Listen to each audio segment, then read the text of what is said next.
chicken.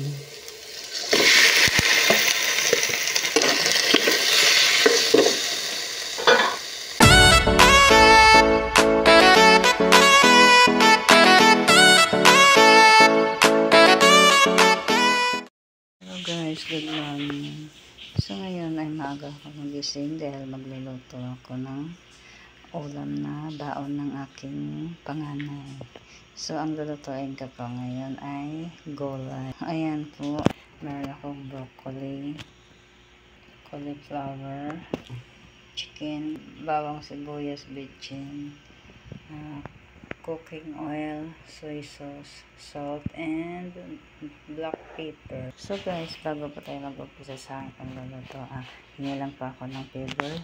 Sa mga hindi pa nakapag-subscribe sa aking channel, please subscribe po and hit the notification bell para updated po kayo sa mga videos na ina-upload ko. And don't forget to like and share na rin po guys. Thank you po.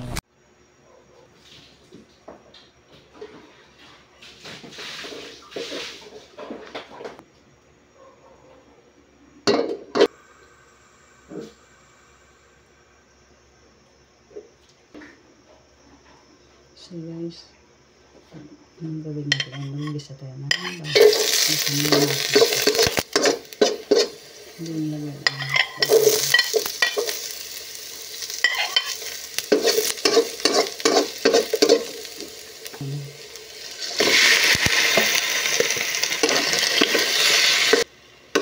guys, ang dami po natin. So yan yung naging brown ang chicken. So kutsa lang po natin. Sunod na po natin ang broccoli.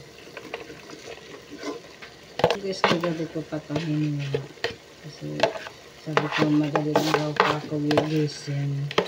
Kaya bago ako natulog kagabi, hiro ko na yung lahat ng nasa huli. Simula sa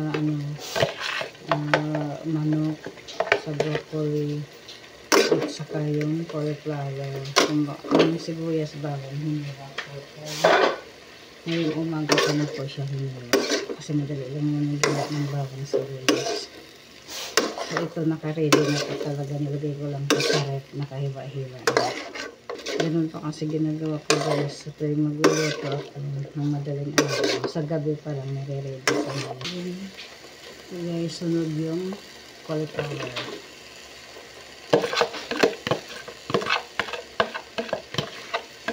Sa lahat ng mga gulay, ito ang paborito talaga ng mga anak ko. Yan, may kamahalan lang tong gulay na to. Pag ito ipakain mo sa dalawa kang anak, sigurado pakain yan.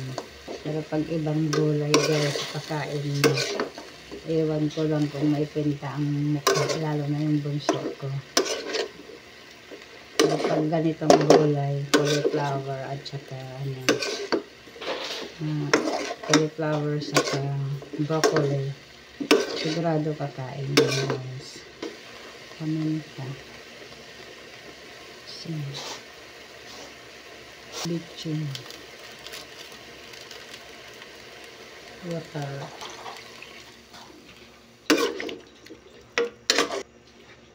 Soy sauce.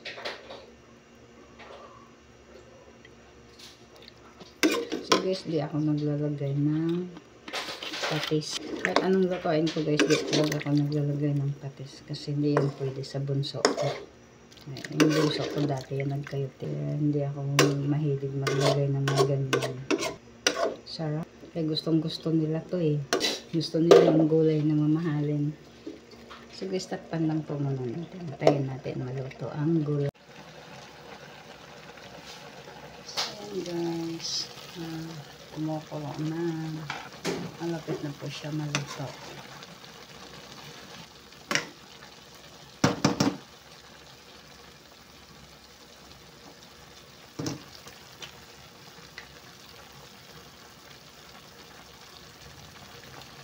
So hanggang dito na lang guys. Hope you enjoy watching. Thank you and God bless you.